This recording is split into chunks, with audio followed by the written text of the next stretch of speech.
Ladies and gentlemans, I just did a podcast with a guy from the forums called Dewm, and this was a really fucking interesting episode. So he originally came on, and we were going to talk about the approach anxiety program. We were going to talk about a lay that he's got since then. And what ended up happening is something that I do with my coaching clients sometimes, where the person will, I think they're going to talk about one thing, and they'll start sort of going off on this tangent. This guy went on a tangent for about like 45 minutes or so.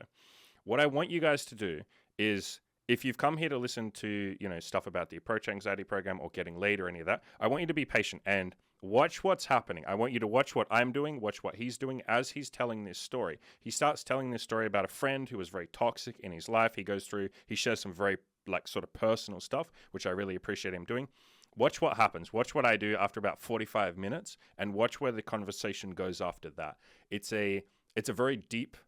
We end up having a very deep conversation for about an hour and a half or so.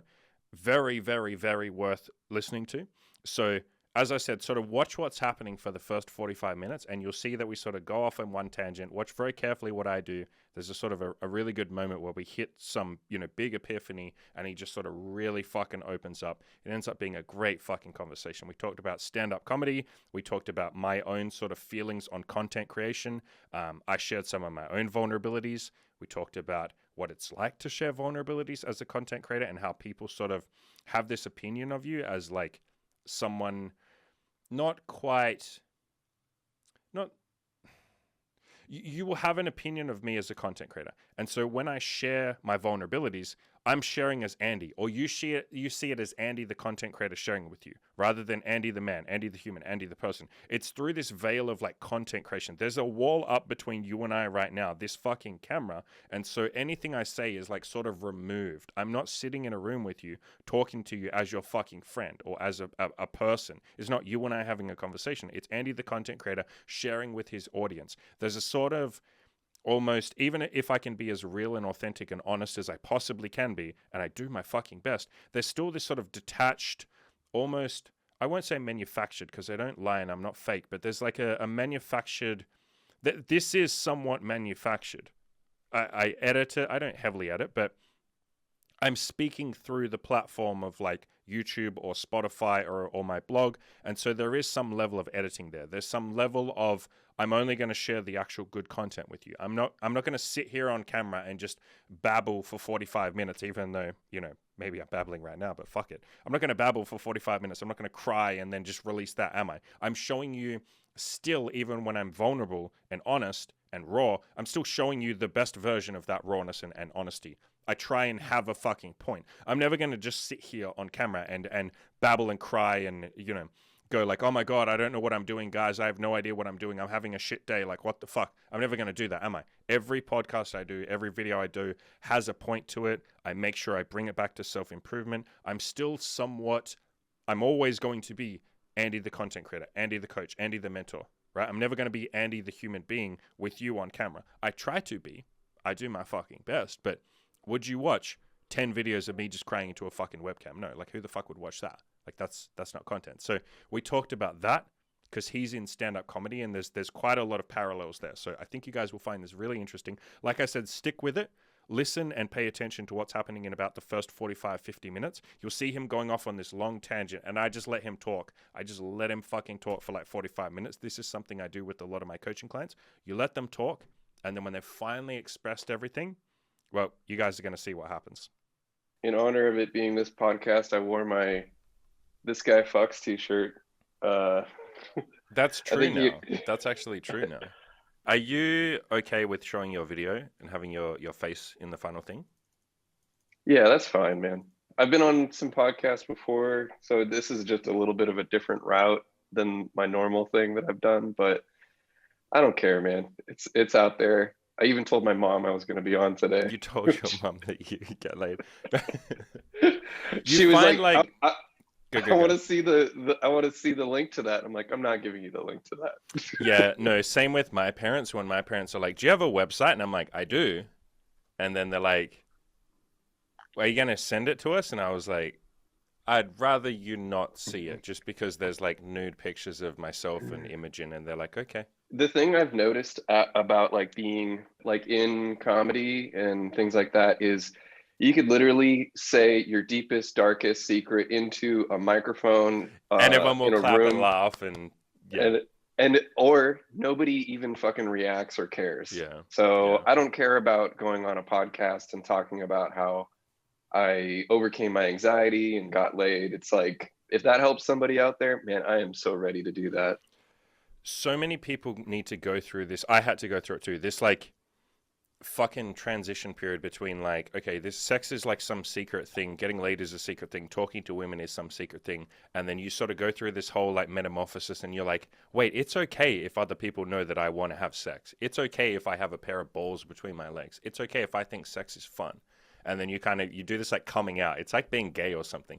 You come out and you're like, hey everyone, I just want you to know that I have sex and I like sex and sex is cool and you can't judge me for that. And you're still insecure when you say this, but you're like, and you know, I love sex. How dare you? Don't judge me. Everything's wonderful. I love sex. And then everyone's just like, okay. And you're like, no, no, no, but you're not listening to me. Like, I like to talk to women that I don't know. And they're like, okay, that's cool. And you're like, no, no, no, but like, I have sex with them. And they're like, yeah. And you're like, no, but I have a lot of sex. And they're like, okay, like, why are you telling me that? Like, what the fuck is wrong with you? Like, great. You know, You have the same thing when you come out with like BDSM. So many of my clients will like get into BDSM, and then they'll have like a coming out moment where they're like, I just want everyone to know, like they'll tell their friends or family or some shit. I want everyone to know that I like tying people up and I'm into BDSM and I'm into the kink scene. And everyone's like, okay. And you're like, well, yeah. fuck this. It's like right now, if you come out as being gay in this day and age, unless you're like deeply conservative religious, if you come out as being gay, everyone's just like, okay, like, do you have a boyfriend? And you're like, aren't you mad, or don't you want to ask questions? And they're like, not really. Like, it's your sex life. Like, I'm whatever. Like, just don't be I weird have about it, and it's fine. I have a joke about that. In my act, it's like it's a bit long, but to summarize it, I say, you know, I want to be brave in this day and age, and it used to be you had to come out as gay if you wanted to be brave, but now it's 2021, so to be considered brave, I'm coming out as a men's rights activist.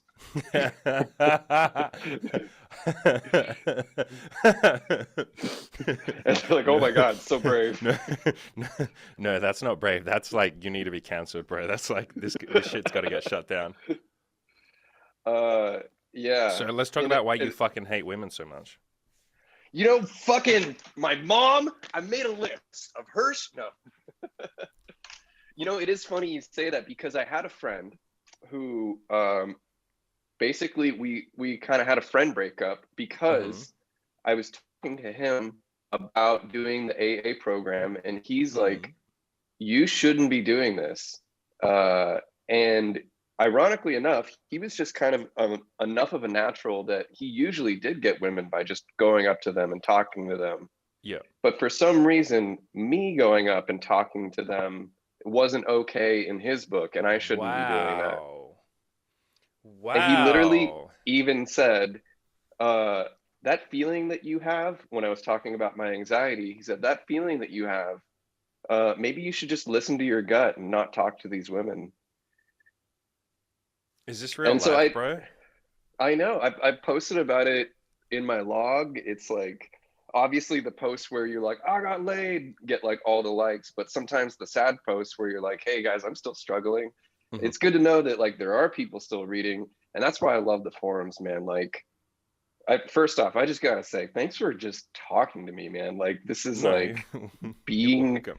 here talking to you. This feels like really cool for me Good, because good. when I found your Tinder guide, I went from uh, like going on a year and a half long dry spell to getting laid with somebody, and somebody that I ended up really caring about a lot and like still talk to this day.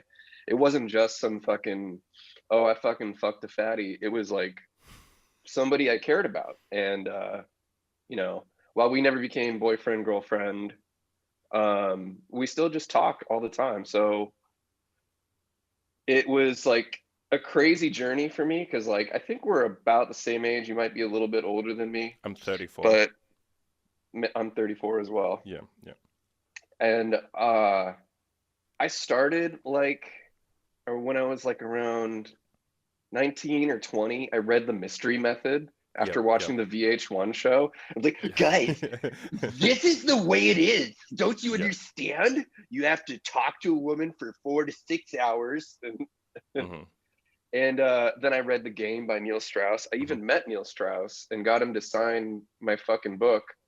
Uh, and then I tried fucking going out and gaming. I had like a blazer and I was like, I'm gonna fucking look You had like a sharp. big fucking hat with a feather in it.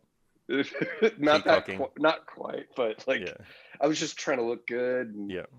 And I went out. I went to this club in SF called the End Up, Hmm. which later I found out isn't like a gay club, but it's like kind of considered like a gay club. So I didn't even know I was in a gay club. That's how fucking dumb I was. And then I All the talked to guys are like like touching your dick, and you're like, what is going on? Like, why do these guys keep like, why are they so friendly? Like, what do they keep inviting me to the bathroom? I don't need to pee. Like, why do you keep asking me to go in there? And I talked to like one girl, and she immediately was like, "Is this some fucking pickup artist shit?" And like started laughing. And then I fucking just forgot it. I was like, you know what? Fuck it. I can't do this. And then I went back to school and I focused on like my major, which at the time was like film major, broadcasting, a lot of theater classes, majored in being gay and all that shit. And so I basically was just like, fuck it. I forget. I'm gonna focus on my life and improve myself and Mhm. do that shit. And then I found somebody who I was going to school with, who oddly enough, even though she was like 20, she had just turned 20 at the time. She was still a virgin, and Mhm. then we went on a few dates, and here I'm like running like, okay, so mystery says this in my head, but then Yeah. like we sleep together, and then it's like, let's just be boyfriend and girlfriend, and we were Yeah. in a great relationship for 3 years, and it was like I had tons of sex with her, and then we broke up, and then I had a couple hookups here and there, a few fucking, I wouldn't call them like the same as like a cold approach lay, but like you're Mhm. just kind of drunk in a bar and then like you Yeah. go fuck in somebody's car. It's not quite the same, but like, Mhm. and then I had like a monster of an ex who lied to me, cheated on me, stole from me. I had like 5 credit cards where I ran up like $80,000 on. And then when I found out she was like cheating on me, I said, fuck this. I'm out. I would rather go live in my car than deal with you or anyone else telling me what to do for another Yeah. fucking second. And I did. So I lived in my car for like a year and a half, hitting the open mics and the comedy scene. Nice. Uh, Was that and like like a just romantic fucking, time? Like, was that a, did that feel like romantic, like freedom? I'm living on my own it, terms. I could see that being incredibly fucking romantic if I was doing it. it Like did glamorous. because like I always had this safety net of like, well, why don't you just go live with your dad? He's over there, he's taking care of grandpa. And I was like, but me and my dad don't like just get along well. Hmm. And I'm even having issues today, still confronting how do I want to talk to this guy while I can still talk to him before he gets Parkinson's or Yeah. Alzheimer's. And Yeah. it's like I probably got maybe another 10 or 20 years left before I can stop postponing that conversation. Yeah. And even then, anybody could die. So I'm just like, if I go live with him, I'm going to be depressed. And I don't want to be depressed. But obviously, I was going through some kind of emotional trauma at the time Hmm. because I was very happy.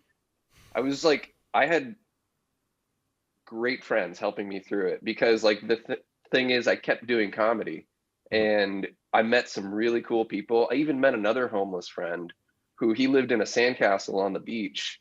And he was like, we're still friends to this day. He moved back in with his parents in Hmm. Massachusetts, but for a long time, we put out like silly videos and comedy sketches, just made them all on my iPhone. Hmm. And yeah, it was like a very happy romantic time for me. But at the same time, when it came to an end, I was like, oh, I got to deal with some shit and I got to go Yeah. back to like living real life. Yeah. Yeah. I And can. at that, sorry. You keep going. And at that time, I was kind of in my post, like I was deep in the red pill forum like all the Mhm. time. And I think that's what they call like your nuclear moment when everything has just been Yep. decimated. And so I was going on Backpage. I don't know if you guys Yep. have that in Yep. Yeah, Australia. we have And Backpage. so Yep. Yep. I It's like fucking Craigslist. It's similar to Craigslist for anyone who doesn't know. God, I fucking miss Craigslist, dude. Like I found hookers and did the Yep. in-call thing. I would go to Hmm. them. We would have sex, and then I was like, all right, fine. I'm fucking. That's what the red pill says to do. Um, which, if you just want to fuck, if you just want to have sex, there's no shame on that if you want to hire Hmm. a hooker. But what I realized was I was extremely lonely because Mm. I didn't have anybody that wanted to just be with me. Yeah. And when I realized that, I was like, I got to stop doing this. And then I stopped, and then I crashed my car, moved into this weird flop house for musicians. And then uh, I lived there for like 2 years. And then the pandemic started, and it was a good time to move out because my landlord was basically doing almost the exact same thing that he did with me. He was just letting people crash there. And I'm like, Hmm. yeah, but man, this might not be a good time to just have random strangers coming through the house. And so I moved out, and then I moved Hmm. actually in with two women at the time. Hmm. And so I was just like in this weird threes company situation. And It's like a sitcom. yeah. And then, it's something I thought about more recently about like more why I did that or how you can do that as a guy, because Hmm. there's that whole when Harry met Sally debate, like guys can't be friends with girls. Sure. I think Yep. if you live in an abundance mentality and you've got so many women that obviously they all Correct. can't be sleeping with you, you're going to Correct. have women as friends. So it just Correct. makes sense.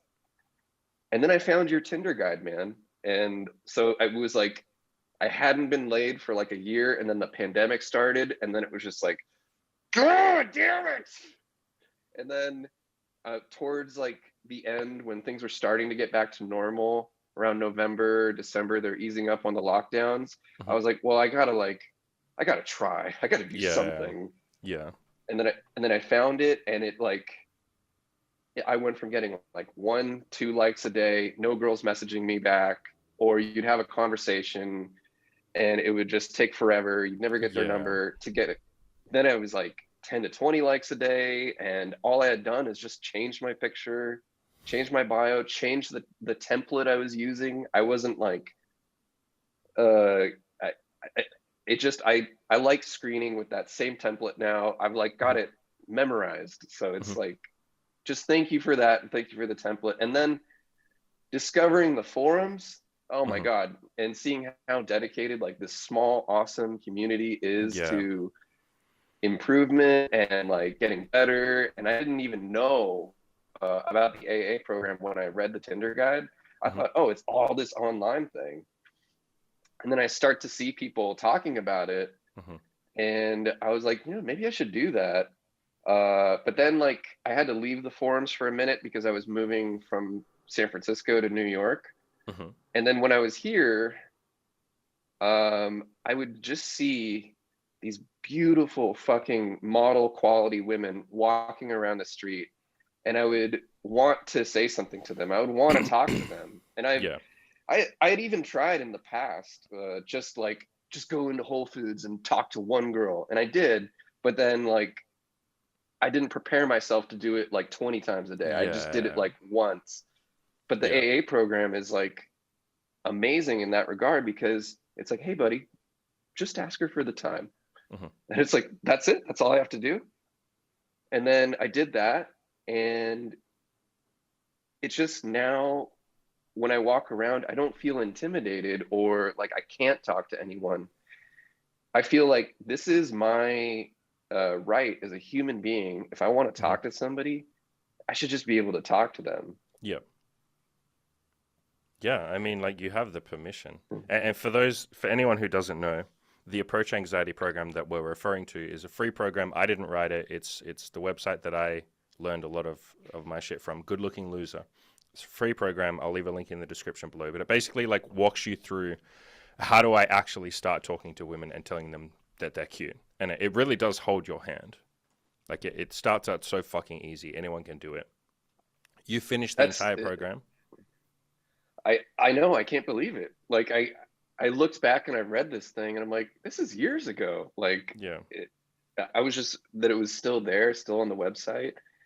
And then I just saw people posting about it, and before I had even kind of read into it more, and I was like, oh, I could do this. I could try this. Like I could just see if I could do this. Because what is it like?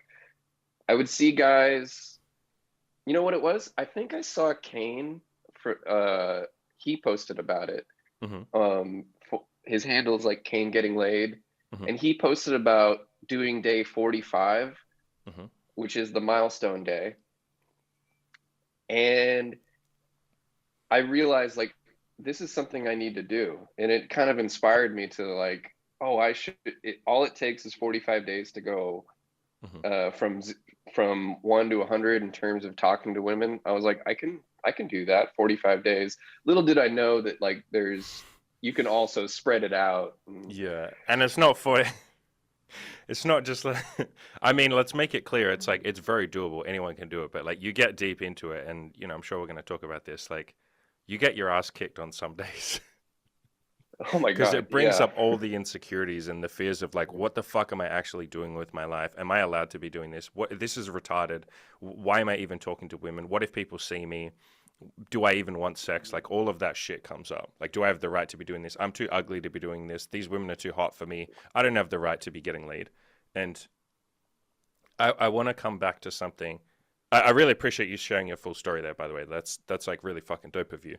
But Oh, thanks. you skipped over the most fucking interesting part, at least interesting to me.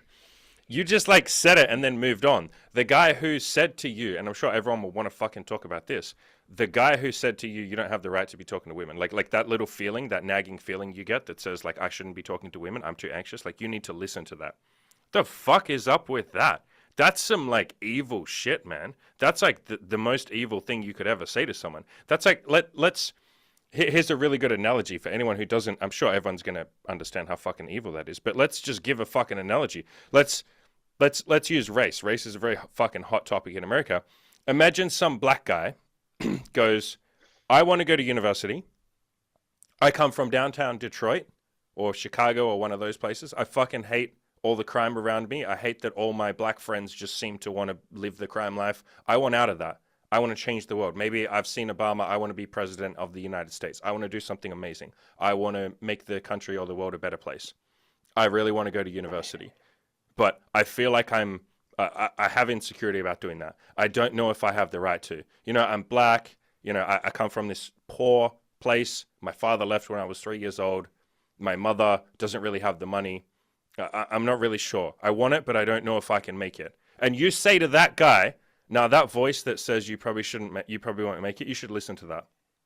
You should stay in your lane. You're black. You should stay in your fucking lane. Let the white people at the top fucking rule. Like you're just you throw out the N word. You shouldn't be doing Hmm. that. Like what the fuck is that? Like everyone in the world is gonna say that's fucking evil. That's basically what that guy said to you. I'm getting laid. Yeah. You don't have the right to join me at the top. Fuck you. Like that's some dark shit, man. And that's a like a zero sum game that he's playing. It's almost like he's insecure and he's saying if you get laid a lot, then there's less women for me. I think that's where that's coming from. I yeah, it's a bit of a long saga, but yeah, I'll get into it.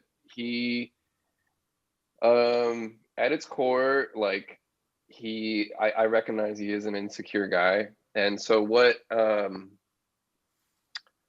happened is like when me and my other homeless friend who are now in a house, we weren't homeless anymore, we were just homed.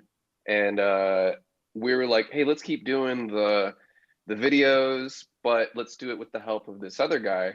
Hmm. And this other guy who I'm still friends with, he's like, oh, and I'm gonna bring in this other Hmm. guy, and he's the guy that I want to that was this villain of the story if we were painting him that way.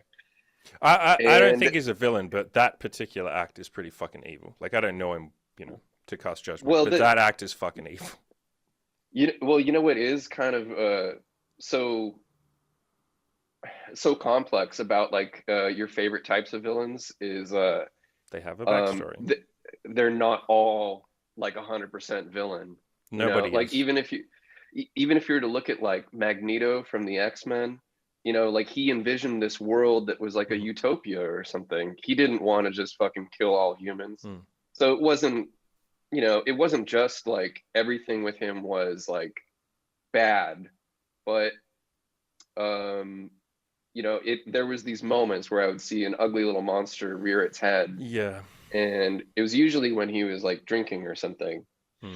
And so uh we'd been friends, and then in the middle of the pandemic, I was like, hey man, I'm going crazy. Do you want to take a road trip and we'll go to the fucking desert, we'll go to the Grand Canyon, we'll just drive my car and get out of town for like a week? Hmm. And he was like, sure, yeah, that sounds fun. We could stop by. He had family in Las Vegas, so we were Hmm. going to stop by Las Vegas for a minute. And the thing about me is that I have asthma. So Hmm. while there was a lot of comedians doing open mics and shows, and they were doing it outside when things had begun to open up, I was like, I would really love to do that shit, Hmm. but I just can't. I'm not going to risk it. As with everything that was with COVID, it's this was my personal choice, and it's how I'm safeguarding myself, is Hmm. just removing myself from this equation where there's like tons of other people. Hmm. So I was like, I got to get the fuck out. I'm going crazy because I did security work, Hmm. and which was essential. And then they like upped our hours, and they even gave us a little bit of extra money. And I was like, all I was doing was going home, go to work, going home, go to work, going home, go to work. And I was just like, I finished everything on Netflix. I've watched everything there is on the internet. I just need to You get finished it. the internet. You found the end of the internet. You completed Yeah, the there. internet. It reminds me of like an old what was it, Earthlink commercial Yep. where they were like, "Oh, I finished. I reached the end of the internet," and then he Yeah. gets up and then he like sits back down and he starts over again or something.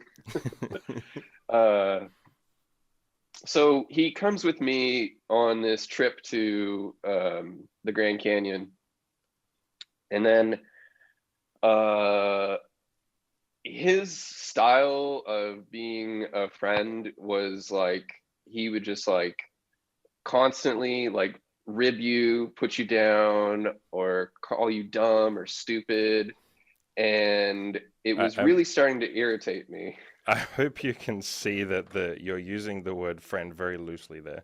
I hope you've come to realize that. Yeah, Good. we're not talking anymore. So Good. he it just it there was a day where we did the hike into the Grand Canyon, and you don't have to go all the way to the bottom, but whatever. We still had a crazy fucking hike Hmm. that day, and we get back after starting the hike, going down to the part we went to, and getting all the way back up, and we're incredibly tired, incredibly hungry, and we go to like some fast food stop that was right by his family's place in Las Vegas. And Hmm. then I just wanted like a fucking, a burger and fries, nothing crazy.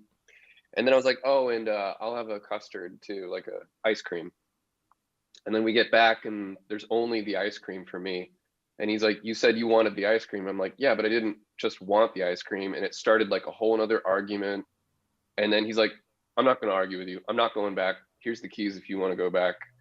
And then I was just like, Was he just whatever. gonna live there? Well, we had gone home and like we got the food out, and it was like my food wasn't there was the issue for me. And he was like, you didn't say it right. And so the Yeah, but I issue mean, like, was, is he just gonna just stay there? Like, just fuck you. You do your own thing. I'm just gonna sit here like a child.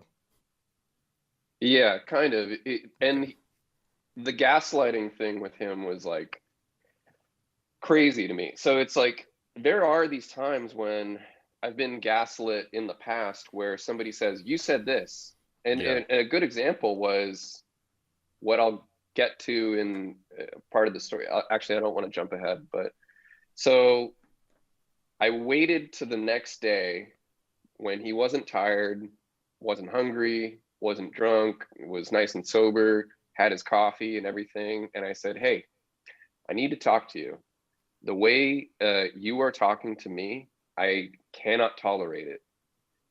It is. I'm extremely sensitive to being called dumb, Mm. stupid, um, just anything that was an insult on my intelligence. Because I grew up and I had ADHD and it was a learning disability, so I was in fucking those classes my entire life. But then magically, when you put Brady in a fucking theater class, In all of a something he sudden he's actually gives a shit about. Yeah, I was exactly the same, man, all throughout high school. Like learning, couldn't sit still, problem child, because I didn't give a fuck about what you were trying to teach me.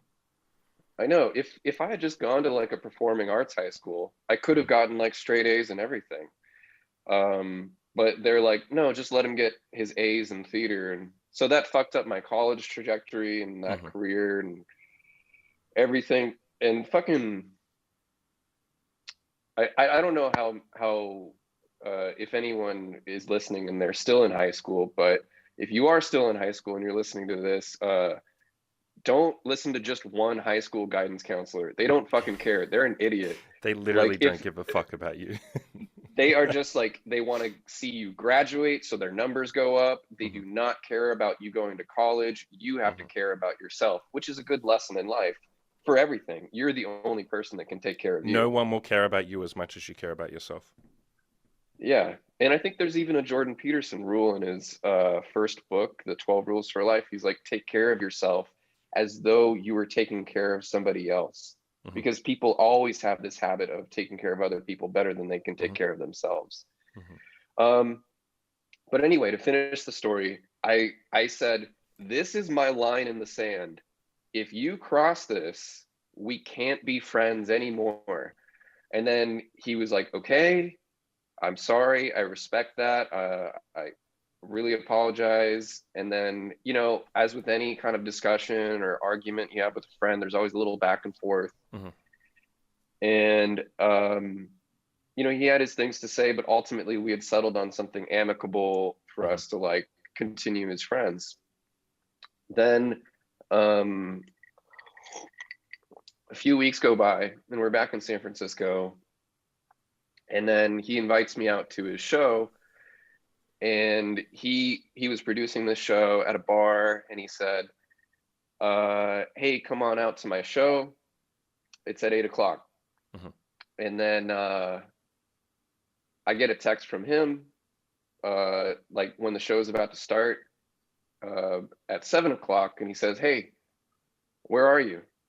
Mhm. And we just talked on the phone, so it wasn't like I couldn't screenshot and show him like that he Mhm. had told me that the show's at 8 o'clock.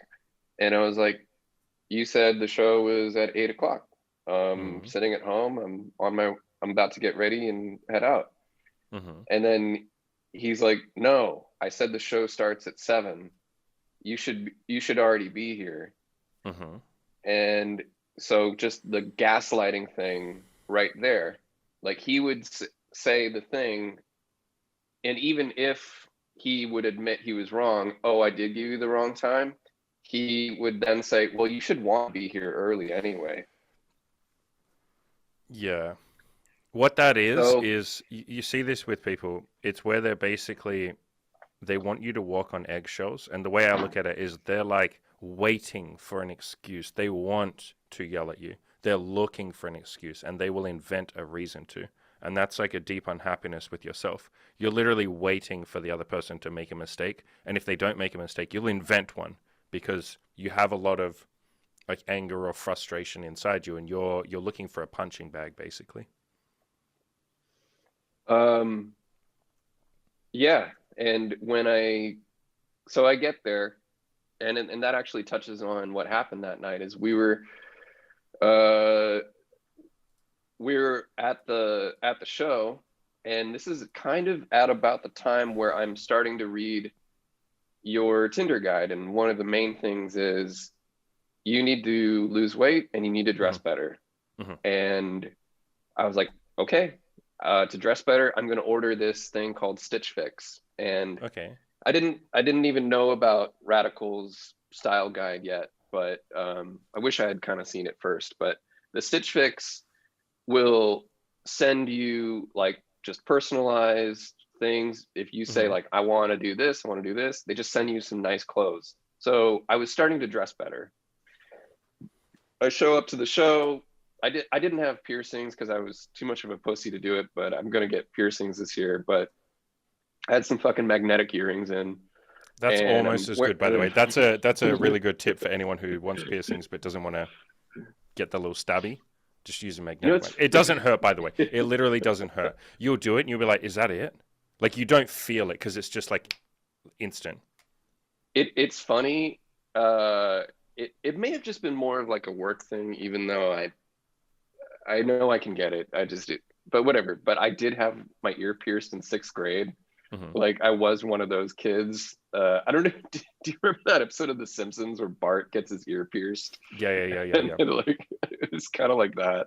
So I did have a piercing, and then like one day I just was like, I let it close up, and so that was like whatever. But anyway, so he sees like I'm dressing better, and then my other comedy friends are there, and it's like, oh Brady, wow, did you get your ears gauged? Like you're looking nice.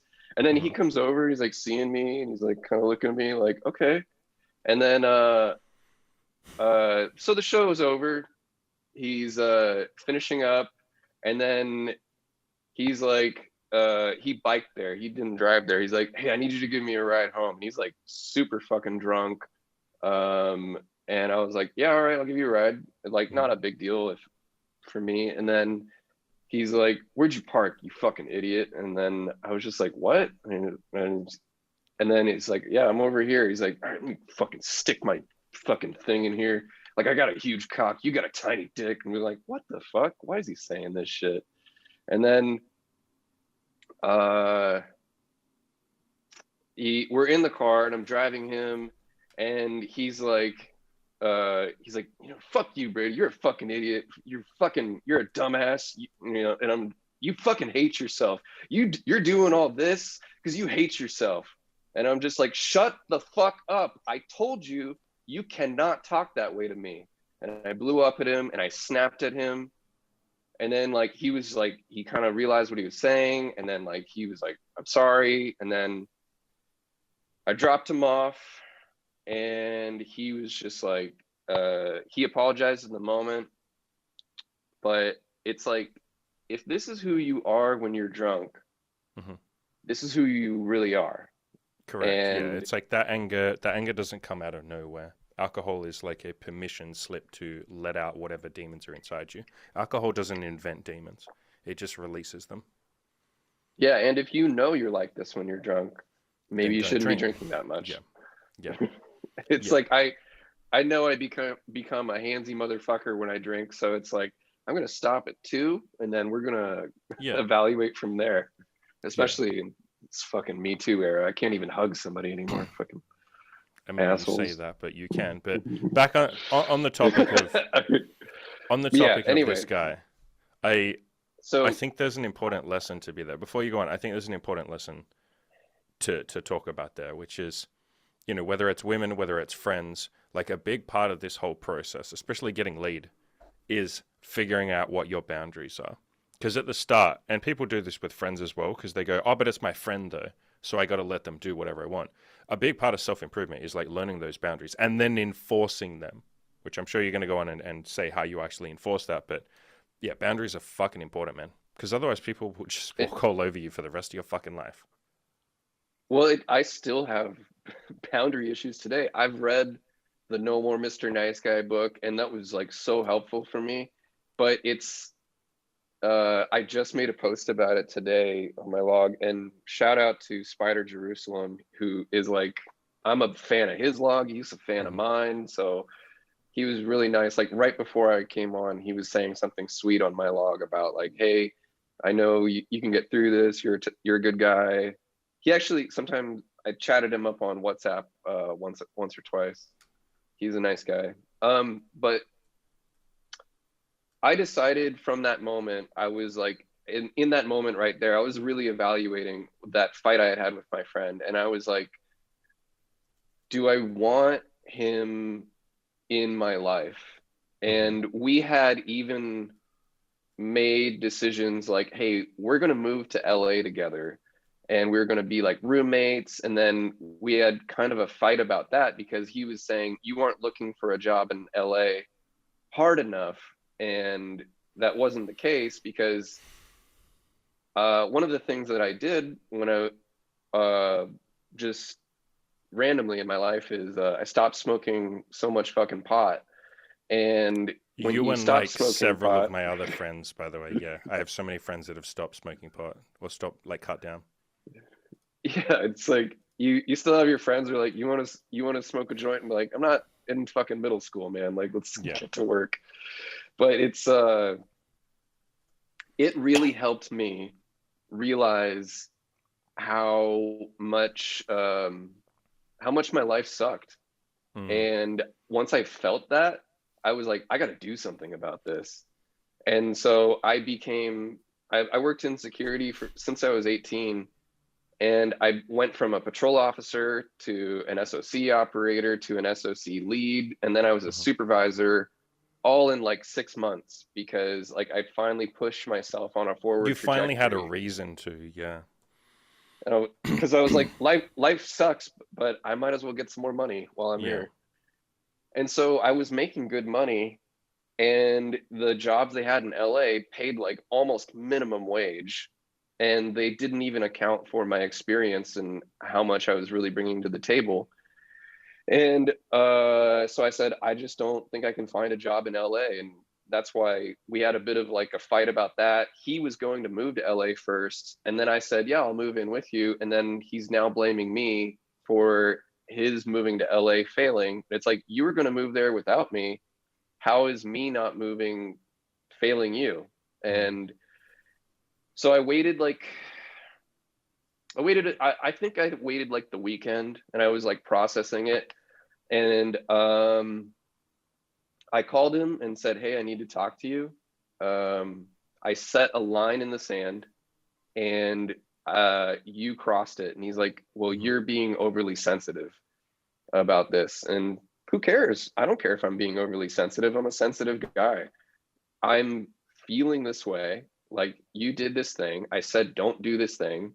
You, even if you were drunk and that's your excuse, like, that's no excuse to me. And so I said, we can't be friends anymore. I'm not going to talk to you. I'm not going to move in to the same apartment with you in Los Angeles. Like, I hope you have a good life and things go well for you, but like, you're not going to be a part of my life anymore. And we didn't talk for a good while. But then the thing is like, I don't know if it's how Machiavellian he was, but he basically came back into my life by a simple text, a little bit here, like, hey, let's just have a chance to talk for a minute. And then like, uh, and then we started talking again, started texting again. And then I told him like, hey, I'm moving to New York. You can come to my going away party, but all that. And then it was a good going away. Well, it's a whole separate story, but I broke up with one of the girls I was seeing as she dropped me off at the beach. Mm-hmm. And then I had a party, and then I got so drunk. I had never gotten that drunk in a long time. I don't think I got as drunk that night as I had since I was like 19. Uh, anyway, so I get to New York, and I'm really fucking lonely here because I didn't know anybody. I didn't know Mm-hmm. anything. It's a big fucking psychological shift putting like, your coast from here to there. It just, I wasn't ready on a million different levels. Yeah. I was like, oh my God, this city's the worst. It smells like shit. These people are assholes. I'm going to fucking die here. But now, especially over the summer, oh my God, it's just like the women here are like gorgeous. They don't wear any bras. You would see like 5 amazing sets of cleavage in a row. And you're like, this is the greatest city in the world. Why was I thinking about moving? I'm going to die here. Like, this is. So we were talking back and forth again. I would call him, he'd call me, we would text. But all in all, there's really no like investment to the situation because I'm literally 3,000 miles away. So it doesn't matter kind of what he says or does. And then I think I came back to the forums towards maybe like end of August, beginning of September, possibly. And then I was just like, just reading, perusing. And then that's when I was kind of inspired to do the AA program. And then when we were talking, that's when he was like, I would tell him about the things I would do. And I was like, yeah, today I high-fived 10 women. And he's like, you high-fived 10 women? And I was like, yeah. And he's like, Brady, aren't you worried about COVID? And I was like, COVID's they don't have over, COVID man. on their hands. They don't like walking around spreading COVID. Yeah. And I would tell him like, look, man, you know, I'm vaccinated. It doesn't matter to me. Like if they're fucking worried about getting COVID, then they can not give me a high five. Yeah. It's that simple. It's like, I'm not being like, getting in their face about it, which I did look at some of your vlogs from back then, and we just have different styles. I'm very laid back, go for the low hanging fruit. If a girl doesn't want to talk to me, I'm like, okay, cool, see you later. Yeah. Some of your vlogs, I would see them, you're like, no, you have to give me a high five right yeah, now. I was like, I need this high five. I was like literally pleading. I was like, you don't understand. I need this high five. You have, please just give me this high five. And then finally they would. And I'd be like, God bless you. Like, have a good day. I'm so grateful for this high five. Thank you so much. Like, you've made my day. Like, and I totally got that. Like, it was just like, come on. I just need one more girl to give me a fucking high five. And then I could go home. I could stop walking around this fucking park and I could go home. And there was days like that where you're like, I just want this to be fucking over. And if I just got one more girl, it would be over. Just one more. That's all I need. And those days were definitely there. But like, I guess that pissed him off to some degree. And I put a post about it in my log, but there was basically one day where he was trying to like call me and I just wasn't picking up because I was at work or something. And part of my job is the security of the overall building. I'm behind the cameras, behind the keyboard. I'm monitoring the safety of the building and utilizing the guards to do some stuff. And the task itself was kind of silly. I can't talk about the specifics, but my guard, I could tell you like off the air if you wanted. It's just like, I don't want to talk about work stuff too much, but basically my boss had given me a task and it was an important task, regardless of how stupid it was. And I'll tell you later, but like you'd given me a task and and sometimes you can fuck around on your phone and look at your phone for a second, but I was busy and then when I was less busy, I look at my phone and I see like I've gotten 17 text messages from him and I'm just like, what the fuck? And I think I respond with some kind of like emoji or something like, ooh, sorry, my fuck buddy just texted me. And weird flex, but okay. Let me just see what you do. Ooh. Oh, and I gave her the homework assignment that you talk about. Writing a sexual bucket list. Yeah, write a sexual bucket list, and then every time we meet, we'll do something. She literally just texted me, can we check something off my bucket list tomorrow? Good girl. Yep. Yeah. So to finish the story, so then he, uh, when I was doing the majority of the AA program, I was doing it on my lunch breaks at work. So just if there's a guy out there that is like, oh, I don't have the time to do this. This is actually something that goes back to what I had heard Neil Strauss say in person, when somebody confronted him. They're like, you're a writer, you've got all this time in the world to do all this stuff about this. And he went from like Mr. like cool pickup artist, laid back guy talking about anything from his new book to his old book. And he was like, listen, I'm busy. I don't just have all the time in the world.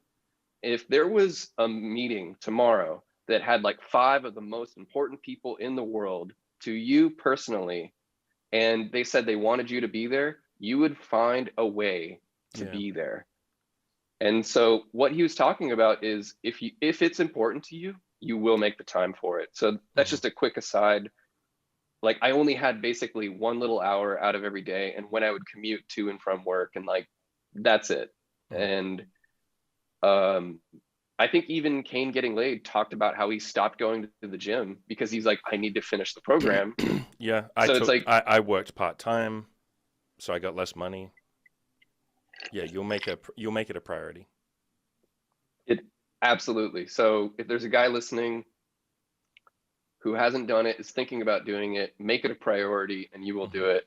And believe me, I'm still a lazy fuck. It's like fucking So 4 o'clock, almost 5 o'clock here, and I haven't even taken a shower yet. Like so it's but anyway, so then he calls me and he's like, hey buddy, what are you up to? And I was just like, I'm just out, doing my approach anxiety program like we talked about.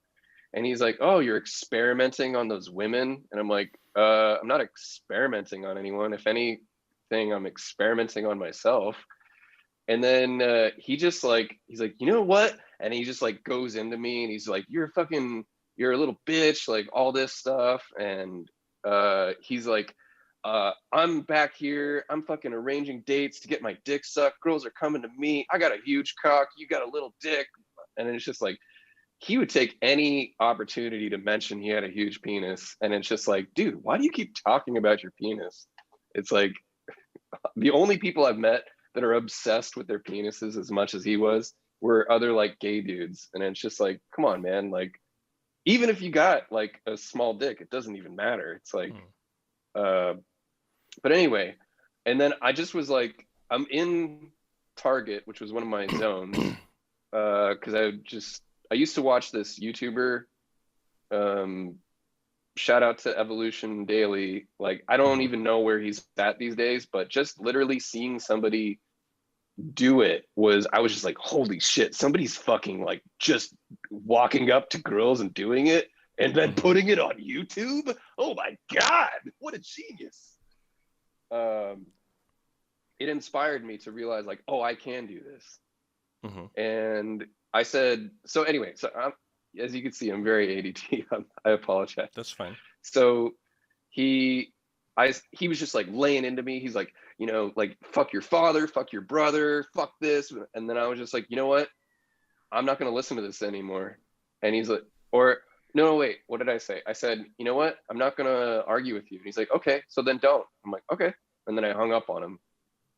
And then I texted my friend who he still talked to, who was my friend when we were homeless, when we were making like the videos and sketches together.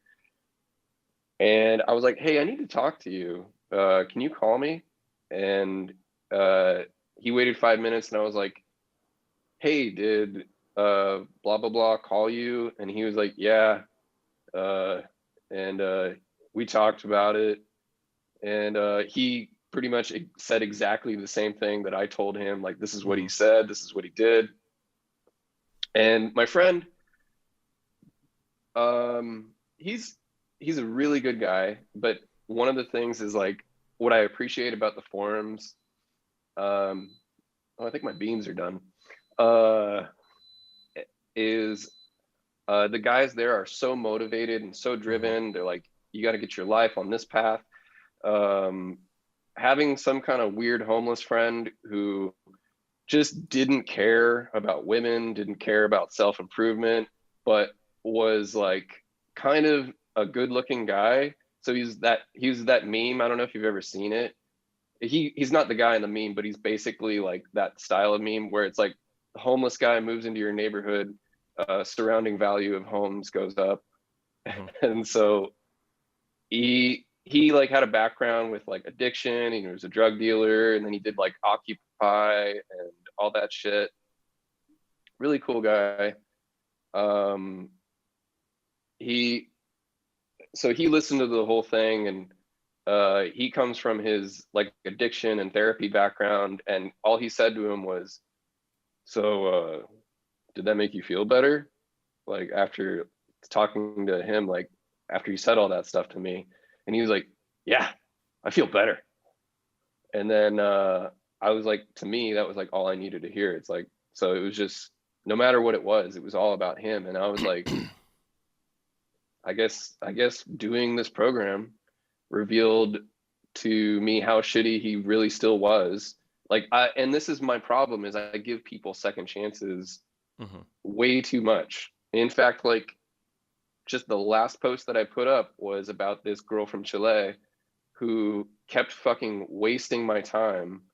And I told her like I tried to screen with her, but her English was just so bad that she probably just thought I was another fucking simp or whatever that would just fucking hang out and like buy her drinks and all that, which is what I guess what I did. But like it's why life is still a struggle. And also now that I'm at the point where I've got my fuck buddy texting me like let's fucking fuck some shit off this bucket list. Mm-hmm. I've got dates set up almost every single week. I'm busy with a date. I'm Mm-hmm. starting to come into this new mentality similar to when I stopped smoking pot, where it's like I had this problem before, which was I was not getting laid, and now I'm getting laid. When I stopped smoking pot, it was like I had this problem, which was I was smoking pot, and then I stopped smoking pot, but all these problems are still here. And Mm-hmm. now that I'm getting laid, it's like, oh, there are still some problems here that I need to deal with that are not just going to be fixed by fucking. It's like I still got to fix Brady for who he is deep down inside and have that deep inner game. Mm-hmm. And it's just it's just kind of where my headspace is at today, because Mm-hmm. it's I can like tell that's where your headspace is at today.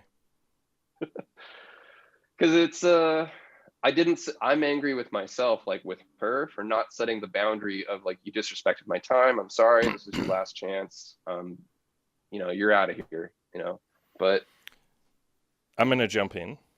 I I'm like sorry. to do Talking I too like much. to do this. I like to do this. This is going to turn into more of a coaching call than a podcast, but we'll still release it. Everyone will enjoy what I'm about to do. This is my favorite thing to do with my coaching clients.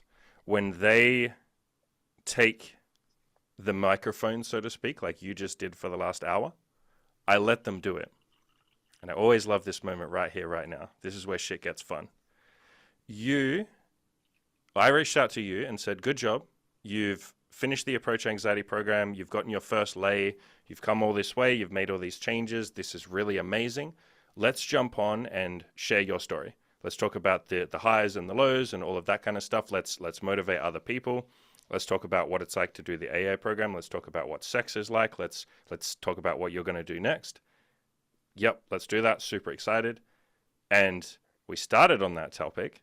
And then you kind of went off on this long tangent for about 45 minutes now, talking about what everyone else who's listening, including myself, would say, why the fuck is he talking about this guy who doesn't matter? Why did he just spend 45 minutes talking about some piece of shit? Like some guy who should be a footnote in your entire life. A guy who should be one sentence. I had this toxic friend and it was kind of shit and he dragged me down. And so fuck him. Now I did the approach anxiety program and I showed him and life is great and I got laid and all this kind of stuff. But you spent 45 minutes going as deep as you possibly could. And I let you do it. very intentionally. Takes a lot of patience for me to do that, by the way. I love doing this with my coaching clients too. I'll let them talk for like an hour about something that seems like it shouldn't matter. And a lot of people who are listening will go like, why did Andy just let him talk about that for 45 minutes? That was like irrelevant. That didn't really matter. No, no, no, no, no, guys. This is the most important thing. Everything you've just shared with me is like I appreciate you being this fucking honest. And I would like you to go back and listen to this after I release it, because everything you've just said, all of the shit you talked about him, you're not so much angry at him. You are a little bit. You even said it yourself. You're mad at yourself for not having boundaries. You understand that that is the mental game stuff you have to work on. That's the most the most important thing, because getting laid is wonderful. Improvement is wonderful. Going and making a bunch of money is wonderful. But if you don't have those boundaries there to begin with, it's going to be soured somewhat by these kind of experiences, because there are an infinite number of people in the world who will take advantage of you. It's not to say the world is horrible. There are also an infinite number of people who will be really fucking nice to you. But if you're spending this much time with what everybody else would just write off and say, this guy's a piece of shit, like, why the fuck did you let this piece of shit in your life? Like, what the fuck? Like, there were like 7 times in that story that I thought you were going to say, this is the moment where I blocked him. And it's like, no, it continues for another 6 months. Okay, this is the moment where I blocked him. No, I'm still in touch with him. This is the moment. No, like, he continued to tell me that I had a small penis. Like, this is the moment. No, he's saying that I'm going to give women COVID. This is the moment. No, he's saying that I shouldn't be fucking, what did you call it? Like, experimenting on women. Like, that's going to be the core of your self-improvement, more than almost anything else you do to do with getting laid. Like, you can get laid. You know how to get laid now. You just go outside and talk to some women. You go on Tinder. You get some matches, you talk to them. But without that healthy set of, really what we're talking about here, it's not even boundaries. It starts with boundaries, but really what we're talking about is you liking yourself. I don't think you like yourself. Throwing that out there, that would be like the world's most easy, open, shut fucking case right there for me to say, I don't think you like yourself. Literally any psychologist would tell you in 2 seconds, this guy doesn't like himself. You certainly don't love yourself. Healthy boundaries come from a place of self-love. And so if you want, I have to go in about 20 minutes because I've got friends coming over, but why don't we spend the next 20 minutes like fucking talking about that shit? I can give you book recommendations. We can give advice to anyone else listening. But yeah, man, like I really fucking, I let you do that because I'm trying to show you a point. It's more, if I cut you off 10 minutes into that story, it loses its effect, doesn't it? I let you talk that entire story because I wanted you to get it out as well. I didn't just do it so I could have a gotcha moment. That isn't what this is, by the way. I'm not trying to just have a fucking like gotcha moment, but I'm trying to show you that like you came on here to talk about one thing and it goes in a different direction. And anytime that happens, that is your subconscious saying like, I need to talk about this. Like this needs to come out. I can't not talk about this shit. Then it usually means you've been bottling it up or you've been suppressing it, and then given the opportunity, you'll just go like, blah, holy shit, I gotta fucking talk about this. I haven't fully dealt with this. I haven't fully processed this. I'm still mad at myself for not having boundaries. I don't know how to have healthy boundaries. Read No More Mr. Nice Guy again. Read When I Say No, I Feel Guilty. Definitely, please read the book called Letting Go. It's a book called Letting Go by David Hawkins. It's about a lot of this stuff. It's about like letting go of this kind of shit, letting go of the negative feelings, moving up to a higher state of like, peace and acceptance and love and looking after yourself and all of that. He talks about how to actually do that. You could read You Can't Afford the Luxury of a Negative Thought, but you got to ask yourself the question, and I mean, we can explore this now if you want to. Why didn't you cut this piece of shit off? Like, what inside you was like, I deserve this? Like, why the fuck did you deserve that? Because I don't think anyone deserves all that, let alone you. You're someone that's hardworking. You're someone that's very fucking honest. You're a very decent human being. I've read your fucking log. Yeah. Like, all of that, that person is the person who least deserves all this shit. And you let that happen to that person. It's like you said before with the Jordan Peterson thing. Treat yourself how you treat others. You literally just let someone get bullied for like fucking how many years? Like, you just stood by as a bystander and said, this guy can get his shit kicked in and I'm not going to do anything because, like, deep down, I don't think he deserves me to step in. Yeah, I think one of the toughest things to hear about that is, well, you're right on a lot of stuff. It's like I need to set those boundaries more, and that's the story of my life is standing up for myself. And it's you know, it's it's funny too, because that was one of the things he said when we were having a fight one day. My toxic friend, he was like, "You don't like yourself, you know, blah blah blah. That's why you fucking say all this shit." And one of the like the running jokes I do on stage is like I say my name over and over again just to kind of drill it into people, but it's like I'm highlighting how nervous I am at that exact moment by doing it as a joke Mm. and a running theme. And it does kind of like everyone thinks like, oh, this guy's an egotistical maniac. And I'm like, yeah, I'm just a fucking egotistical maniac. I love myself. I don't love anybody else. But the truth is, it does stem from like a lot of Mm-hmm. that childhood shit Mm-hmm. where nobody told me that it was okay to stand up for myself. Nobody told me that I should, if I see somebody I want to talk to them, that I have the right to talk to them, kind of like with the approach anxiety program. It's like Mm-hmm. a microcosm of our macrocosm in our world.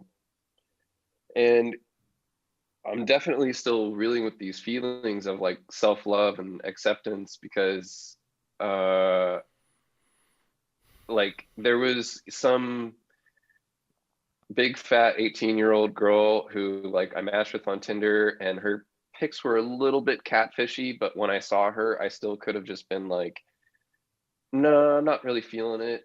But instead, I brought her back to my place and we had sex, and I'm just looking at her and I'm like, even disgusted when I'm doing it.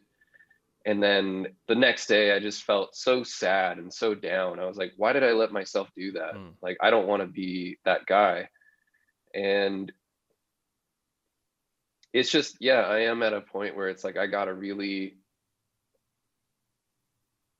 feel that self love coming from everything I do for myself. And because, like, when I decided to move into my car, that was like the biggest fuck you to the world of like, I'm Mm-hmm. not talking to you guys. Like, I'm doing the thing. Like, you have to have one moment in your life. Every man has to have one moment where you do the thing that everyone else is telling you that you shouldn't be doing, no matter Mm-hmm. how irrational it is. Mm-hmm. And there's a really great book. I don't know if you've ever read it. It's called Iron John. And I'll it is a look it up book after about this. masculinity. And he talks about an old fable, and he relates it to modern masculinity. And in the story of the Iron John, there's like there's a beast, this Iron John character, this hairy man locked in a cage, and the mother in the story holds the key to the cage, and the boy in the story, which is the main character of the story, has to get the beast out of the cage. And the the thing is, the boy can't ask his mother for the key, and he's like, you can't just ask somebody for this thing. You have to just take it. You have to do something that they don't want you to do, and you Mm-hmm. have to unleash this creature that is, this is entirely your own thing, and you have to do these things or rebel against your parents. Mm-hmm. Excuse me, rebel against society. Yeah, I appreciate you letting me talk like that, man. Sorry if I did kind of use it Please, as a little bit please of don't a say sorry. I did therapy. that. I did Uh, that intentionally. I with these podcasts, I tend to let them go in the direction that they go. Like I don't really ever have an agenda. I had a bunch of notes, a bunch of questions to ask you about the approach anxiety, advice for other people, your lays, what that was like, some of the shit that you said on your log. But I always let these go in the direction that I feel they need to go. I'm here first and foremost to, not just for you, but for other people to push forward and self improvement. It's not just an agenda of like, let's talk about the approach anxiety and sex. It's more than that. You already know that. The whole meta conversation here that we're having is like, this isn't about sex. This isn't about having good friends. This is about like you as a person and liking yourself and, figuring out what you deserve and what you're allowed to have. Like you said, with the key, if you want people to respect you, like that's got to come from you. If you want people to be nice to you, you got to be nice to yourself. Your friend is, yeah, funnily enough, observant and aware enough to say, like, you don't like yourself. Like, and people like him, who he obviously has his own pain and his own shit, but the reason that he targets people like you is because you will take it, because they know that you don't like yourself. So it's like, well, that's easy. I can just dogpile on top of you. He's never gonna.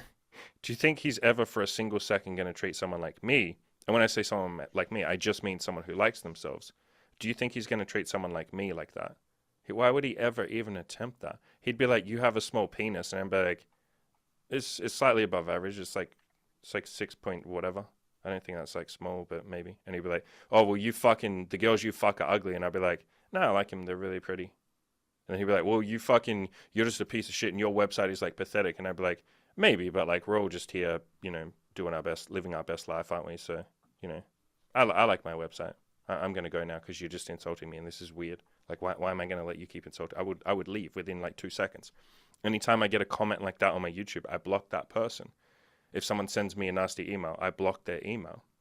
If someone tries to sign up on the forums and is weird, I ban their IP address so they can never sign up again. Like, I wouldn't let someone like that be in my life. I get comments like that all the time. Like, be a content creator and you get abusive emails all the fucking time. Bad YouTube comments. Girls on Tinder will say horrible shit when you start doing BDSM. You're abusing women, all of this. You just block them immediately. But there's some part of you that thinks you deserve that kind of stuff. If you will sit there and tolerate it, it's an implicit statement that you think you deserve it. I don't think I deserve it. I don't think you deserve it, by the way. And I would, if I was standing there, I'm someone that very much intervenes when someone's being bullied. Like, I would literally stand in front of the person and say, I'm not going to let you talk to him. And if they tried to talk around me, I'd be right up in their face. Like I'm not violent. I don't believe in being violent, but I would be right up in their face and I'd say, like, whatever you're going to say to him, you got to say it to me. Like, I wouldn't let someone bully someone else. And you've basically, like I said, you've been the bystander who just stands there and goes like, well, it's me. I'm sure you wouldn't let him talk like that to me or to someone else. I'm sure you wouldn't, would you? You're like, No, bro, what the fuck is wrong with you? Like, why are you bullying this person? and the thing that like really hurts is like like I said, like the thing that really hurts is there were those moments where it's like you really were a good friend, but you also peppered it with being like a really toxic, evil friend at the same time. Mm-hmm. So it's like there's all these good moments mixed with the bad moments, which is like definitely a cycle of abuse. Yes, but that's an abusive relationship. Yeah, you would think like, oh, this is just the way that like he talks to his friends, because it was like not just me, but then it was everybody. But then like, why am I the one who's sticking around the most or sticking around the longest? When we all recognize it and it drives everyone crazy, but I'm the only one that keeps talking to him. But now I'm not talking to him at all. So good. But the fact that he's still weighing on your mind means that you obviously have regret, and you will need to let that go. Like, the pathway to happiness and, a fulfilling life is obviously letting go of the mistakes, so to speak, of the past. They're not even mistakes. It's like you did the best you could at the time. You didn't intentionally let yourself get bullied. Sure, it came from a place of, hurt and maybe not fully loving yourself and not fully accepting yourself and all that, but you didn't do it to be evil.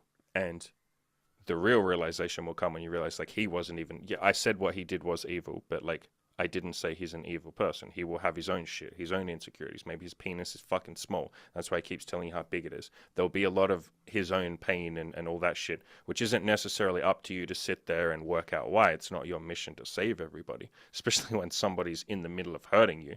You don't go like, why is this person hurting me? It's like, you get the fuck away. And then if you want to, you can figure out why they were hurting you. But most of the time you don't need to. Just being away is enough. But,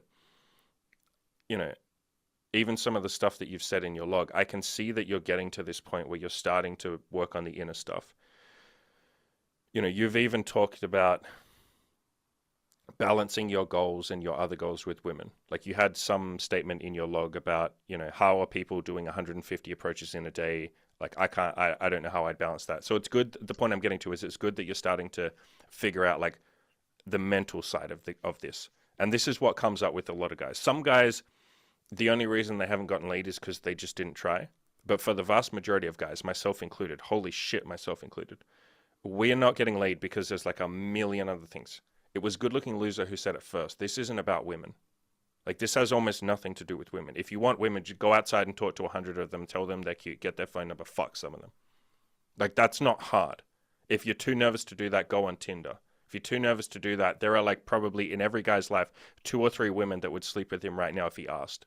We all know someone who would sleep with us. If not that, go and pay an escort or a prostitute. Like, you can get laid right now. This isn't about getting laid. And so this is the process that happens when you start self-improvement. We're talking about self-improvement. This isn't even like getting laid. When you start this process of self-improvement, all this shit comes up. Because in Yeah. order to reach your goals or in order to grow as a human being, you do have to acknowledge some of the things that have been holding you back or some of the things that you've been holding yourself back with. And you have to kind of like let go of them. There's like a discarding of the things that haven't been, or the things that have helped you in the past but aren't helping you now. Your nice guy behaviors, you putting up with other people like essentially fucking bullying you, you putting up with that served you a purpose. It came from somewhere. You're not stupid. Your body isn't stupid. Your mind isn't stupid. You do that shit because, I don't know, in childhood, maybe a couple of times you spoke out and you got yelled at. And so you learned, oh shit, I shouldn't say what I want because people will say that I'm an annoying, nagging child. I need to just shut up and take it. I need to be a good boy. My girlfriend Imogen had exactly the same shit. She would put up with anything because her school was very like hardcore. Her father was a very hardcore parent. And so she learned early on, if I don't do as I'm told, I'm a bad person. And so I need to just shut up and not have any thoughts in my head of what I want. I need to just do what other people like want. And we had to go through this whole process. It took her like a couple of years to get to a point where she could just say what she wanted. And you might find that this is a similar journey for you. It'll take you a while. You'll have some backward steps. You'll do some things that make you cringe. You'll go like, oh my God, I thought I was over this nice guy behavior shit. Why am I being a doormat again? Like, you do go backwards. This is a process, but it really is just it's 2 things. It's a habit. Like, yeah, you will have to build a habit of like defending yourself, standing up for what you want. And sometimes you'll go too far in that direction. Like, people yo-yo a lot. If you're Mr., doormat who lets people do whatever they want, sometimes you go completely in the other direction and someone says to you, hey man, like a couple of us are going out for a drink tonight. Do you want to come? And you're like, stop trying to run my fucking life. Leave me alone. And they're like, whoa, bro, literally, I was just a dog. I was just asking if you want to come out for beers. Like, I'm not telling you have to come out for beers. And you're like, I'm sorry, man. I'm sorry. So that happens sometimes. So it's a habit. But then the second thing is, it's like I said, like a letting go or a shedding or an acceptance or a metamorphosis, like a fucking caterpillar growing into a butterfly. It's like an unshelling. You have to an unshackling. You have to like take off that protective armor. Because like I said, you being a doormat is protective. At least when he's bullying you, you understand the format. I shut the fuck up and get ridiculed and bullied, but at least he hangs around and he doesn't abandon me. There could be that. There could be this fear of like, if I don't do as I'm told, if I don't let people bully me, they'll leave me. They'll think I'm nothing. Like, at least if I'm a doormat, I'm offering something to them. Like, so there is a certain vulnerability in letting go of that. Because now you don't know who you are. And that theme right there, the woman who cheated on me, that was like a big thing in our relationship. Is she had been the victim of abuse from like her ex-husband, Mm-hmm. her family, everybody in her life growing up. So she started to push it out on me. Yep. And then when I tried to push back onto her and said, hey, what are you doing to me? She's like, whoa, I'm the victim here. I Yeah. can't be the abuser. Like, it yeah. I've had those moments in my life too. And I would say another thing is kind of an awareness of when it's happening, is because sometimes I'll see something happening and I'm almost like an out of body experience. And I'm like, is this the thing that I should be setting in the sand as my line? Yeah. Like one of my female roommates back in San Francisco, she was just like, hey, I'm gonna be home around like 4:30, and will you be home because I want my other friend, she's gonna come over for a little bit, and the other roommate, she knows her, so it's okay. but since she's on a Zoom call, you'll be the only one there. So can you let her in? Hmm. And I was like, yeah, okay. And then I let her in, and this woman just like came in to like use the bathroom and shower because she didn't want to go back across the bridge, which is like a 10-minute drive, and come back later in the day when there was traffic. And I had to like say like, hey, this is in the middle of a pandemic. You can't just invite a random stranger over to use our bathroom like it's a freaking hotel. That is Hmm. not cool. And don't ever do that again. And it was definitely like a, I don't like this feeling, I'm confronting somebody kind of moment. Hmm. But I was like so glad that it was said, and so glad that it happened, and so glad that I became aware enough to say like, this is bothering you, do say Hmm. something about it, Hmm. because it's not just an awareness of the situation, it's an awareness of myself. Yes, yes, and your own standards and awareness of your standards. And a lot of those you don't realize until the moment. Like, if I say to you right now, what are your boundaries? You'll probably give me 50. But then if you go outside and spend a week outside and just like live your life, there'll be like 50 more boundaries that'll come up that you didn't even think of because you won't know until you're in the moment. So boundaries do kind of like ebb and flow and you discover them as you go. But as you practice, and I hope I make it clear when I say setting boundaries doesn't have to be like this big thing where you're like, this is my fucking boundary. You're like Gandalf in fucking Lord of the Rings. You fucking, whack down your little staff and you're like, you shall not pass. This is my fucking boundary. Like it's not like that. It's not this big fucking theatrical. Sometimes you're just like, oh no, I'm not really comfortable with that. So like, I'd rather you didn't do that. Like for instance, here's a really good one. Um, I don't really like women sleeping over. I've never really let it happen. Imogen is the only exception to that, and she doesn't sleep. She hasn't slept over for years. Like she has her own apartment. Like I need my fucking sleep. I'm precious about that. So is she. But quite often we will get women asking if they can sleep over, especially because where we are now, we're in this like small city. I say small city. It's like 400,000 people, but small city, and we're about 1 hour's drive from a really big city, a city with like 2.5 million people. And so half of the girls that we match with on Tinder live in that big city and they drive down to see us. They're happy to travel. It's like only an hour, or there's a train that's like an hour. And so a lot of them will say, if I travel to see you, can I sleep over? And so, obviously I don't want them to. And so rather than saying, no, it's a hard boundary, like, no, I just like, no, I'm not really comfortable with that. Like, you know, I don't really like women sleeping over. So you can just meet us during the daytime and then you can just drive home. Like, I understand you don't want to drive home at like 10 p.m. or whatever. So we'll see you at like 10 in the morning or whatever on a Saturday. We'll chill for a bit. You can go home by like 3. So it's normal. So boundaries don't have to be this big fucking hysterical, like, this is my boundary. Although it might feel like that at first. When you're still, like, I understand that it's this big, because you haven't practiced your boundary, it feels like you got all the tension, the anxiety. I was the same. I hated confrontation. You're like, oh my God, we're in a fight. What are they going to say? Your mind starts going, what if they kick me out? What if they hate me? What if we can't be friends? And you finally work up the courage to say your boundary, and they're like, okay, I understand. And you're like, I did it. Look at me. I'm so brave. And they're just like, they go off and live their life, and they're like, yeah, that's cool. That's fine. So, there will be this process of, like, this is something you figure out. Your boundaries are things you figure out over time. Eventually you get so chilled that you realize it's almost never a big deal. And one thing that helps that is by screening in people into your life who are just chill and nice and respect you and all of that, getting rid of the people like your toxic friend. And so you're at a point where, and you do this with women as well. So you're at a point where everyone in your life is like really nice and chill, and you're all, respectful of each other's boundaries. You don't force anyone to do anything else. Nobody's like aggressive or toxic or mean or violent. And then anytime you do meet someone like that, it's such a shock to the system because you've built your life around like a tribe or a community of open-minded, welcoming people, that you meet someone who tries to force you to do something and you're like, what the fuck is this? What do you mean you're just gonna like manipulate me? What the fuck? Like, why would I? It's like you just can so clearly see what they're doing because you're so far removed from it.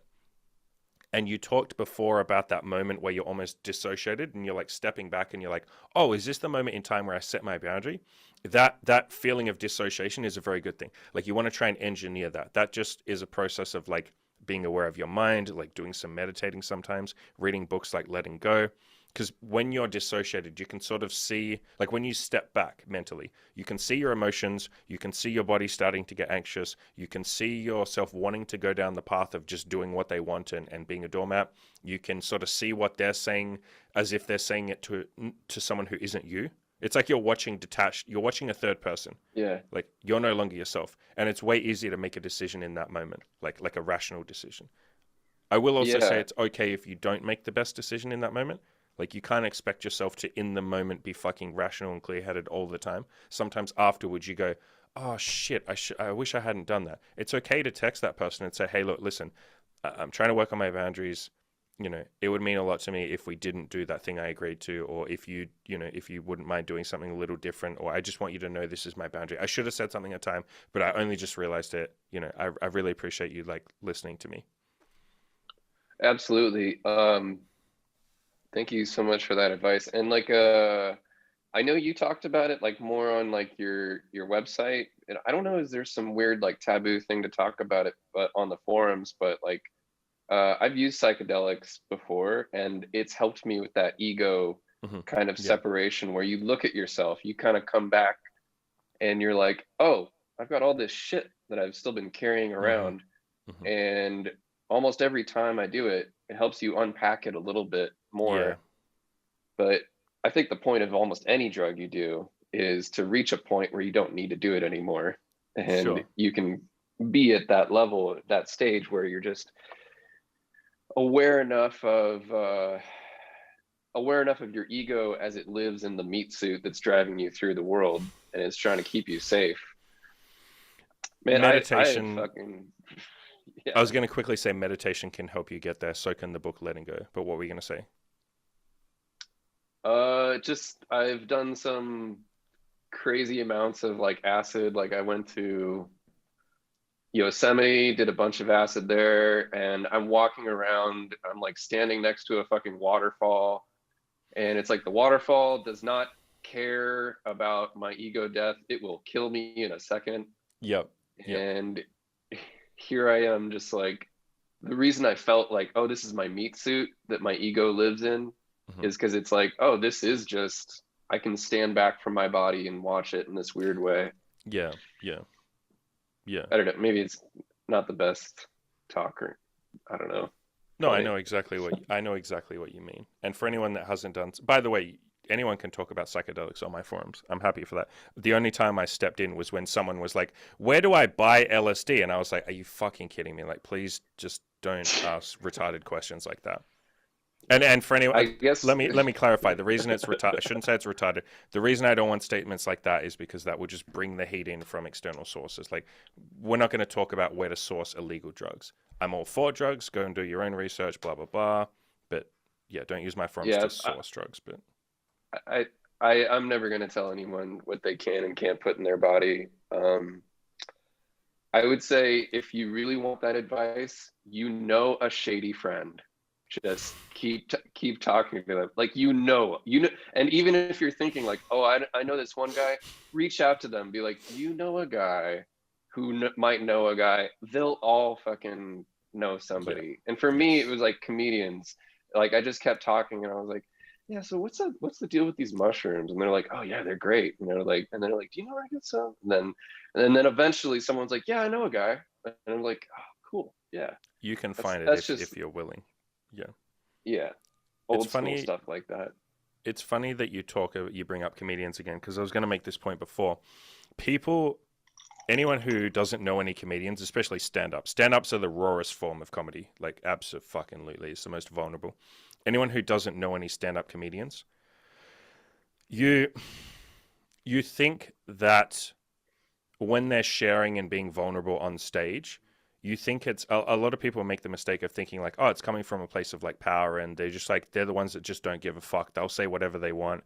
It's like there's a very big form of like there is partly that, but when you step on stage in front of that fucking microphone, there is also a vulnerability there. And then you cover that vulnerability by pretending that you don't give a fuck. But really, you're like secret. It's this weird fucking dichotomy where you're like equal parts vulnerable as fuck in that moment, but also protected by the fact that you're being vulnerable. It's like a weird fucking outer shell. It's like you dissociate and you go into this different state where you're like, I'm being super vulnerable. So you guys all think that I'm actually, it's just a joke. I'm literally telling you the most fucked up stuff in my mind, but you all laugh. And so like you think I'm being vulnerable and real, but like literally I'm not. I'm saying it as a joke. So you all laugh and go home and forget what I just said. But like I would like one of you to come up to me afterwards and be like, dude, I really appreciate you sharing and being vulnerable. But none of you will because it's a fucking joke.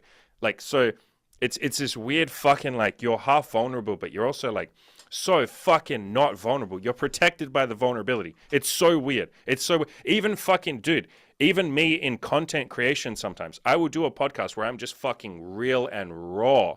But like I even get this weird protective thing of like, yeah, but I'm just being raw on a podcast. Like they'll listen to it. None of them will come up to, they might write me an email, I appreciate you being vulnerable, appreciate you being raw and all of that. But like, I'm the content creator who's being vulnerable. It's not Andy being vulnerable with someone who's sitting in front of him and I'm crying and going like, I'm actually fucking afraid or I'm actually this. It's just Andy, the content creator, is like sharing so that we can all feel like, engaged with and, hey, thank you for showing me that you're human too. It is a weird, I know you're going to know exactly what I'm fucking talking about. There's a weird like protective element when you're being vulnerable. It's like not an actual raw vulnerability because you're doing it to an audience. You're still performing. I think that's what I'm trying to say. We're still performing when we do that. It's not actual vulnerability. I absolutely 100% agree with you. Like it definitely is something that I encounter a lot. And like two things on that. It's like one, first, just a little funny is I would get people all the time be like, yo, dude, why don't you just go up on stage and just be yourself? Like just be yourself, man. Because you won't like the real me. You won't find the real me funny, and it will be so fucking confronting that you'll all just like it's like a mirror held up to every one of you. If you walk up there and are actually real, like if I just get on a podcast and cry for 45 minutes, that's gonna fuck a lot of you up mentally. And then if I just turn the podcast off and release that will fuck you up. And the same with like stand-up comedy. If you get up there and actually say, listen, hey, this isn't a bit. My uncle literally touched me when I was 3. Like it's something I haven't shared. Like people, that's not funny. Like, people will not like that.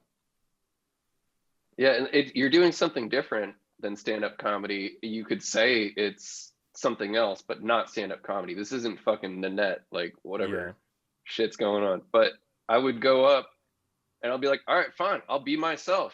And then I'd get off stage, and they're like, yo, bro, I love that part where you were playing that asshole character. Yes, yes. Like...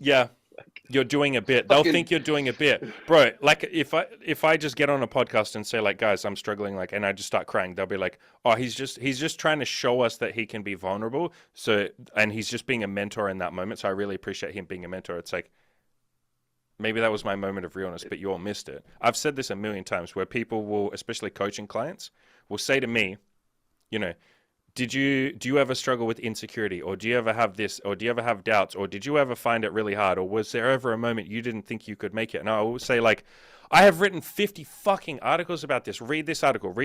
I have one called I Am Always Full of Doubt. Like there is no such thing as an alpha male. Like imposter syndrome. How many of these fucking times? I did a podcast called I Don't Want to Be Here Today, where for 15 minutes I literally said I don't want to fucking do this. Like I will show them that, and they'll be like, oh, but like I guess that didn't mean anything to me when I read it. I guess I just thought you were just trying to make me feel better and say, wait, did I just fucking turn my light off? How did I do that? How did I do that? Let me fix that. I don't even know how I just did that. Is it one of those touch lamps? No. You're just so forceful. You're like, I bring the light. It's because I whacked my table. I whacked my table really hard. That's why. And I pulled the actual plug out. I don't know how I've just done that, but we're back. We're back, baby. But yeah, there is like a weird, even as we do this all right now, like there's just something weird about watching like and the only people who get it are the other people who do like either content creation or stand-up comedians. I've found to be the most fucking raw and honest people. Like stand-up comedians are just more raw than I could ever fucking be. But like, Because you don't edit your fucking shit. You just stand up there and do it. I like edit it. Yeah. If something is really bad, I just won't release it. Like, It's already gone for you. that It's like live. I came from an acting background where I had been doing theater since I was 14. So it was like I was 26 going through that first breakup with the good girlfriend, Mhm. and I had just realized this might be my last play that I'm going to be doing for a long time. And then when I discovered stand up, I was like, oh my God, I'm no longer speaking someone else's lines. These are Mhm. my lines. Mm. I'm no longer directing another actor. I'm the actor. Yeah, I'm the it's director. me. I'm Yeah. everything.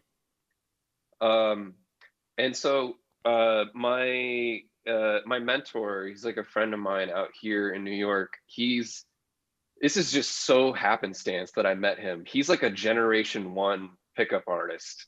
And it's just like kind of like, oh, I didn't know those things were still running. It's just like you by the time we're here in 2021, we're not even calling it pickup artists anymore. It's just like this is a game thing. It's like a just evolve yourself as a person, and then Yeah, that's how yeah. you get better. He said the same thing to me, or he said this thing to me about comedians, and because he wasn't criticizing me being a comedian, he said, you know, what you're doing up there is kind of performative because you're saying, hey, look at me, I want to be funny, like come laugh at me, and I feel good when people are laughing at me. Hmm. But true inner game work, true like confidence comes from within. Hmm. And he was just kind of making that point of like you go up there on stage to be vulnerable and you only feel good when people are laughing at you. But I've also bombed like 10,000 fucking times. It's just it never fucking stops. So it's kind of this lesson in like how do I get so comfortable with the entire experience that it's almost as though the audience doesn't even have to be there. Yeah, yeah. Content create. Okay, so content creation is exactly the same.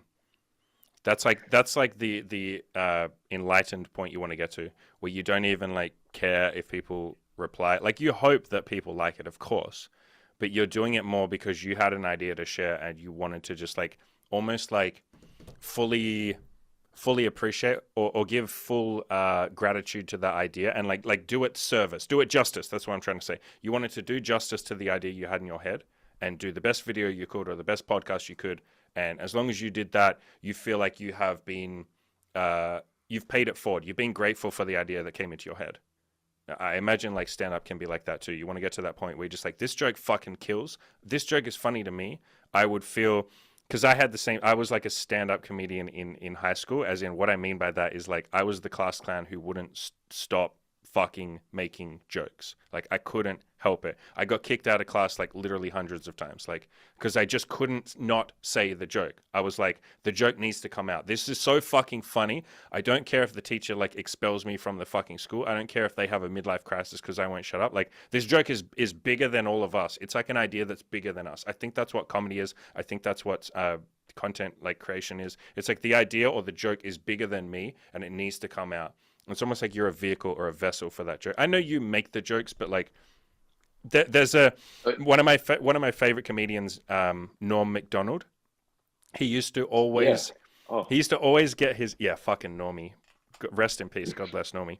He used to always get yeah. his on his show Norm Macdonald Live. He got his like co-host Adam Egert to ask like big stand-up comedians. He would ask this question, and it's an intentionally stupid fucking question. He would say, "Where do you get your ideas from?"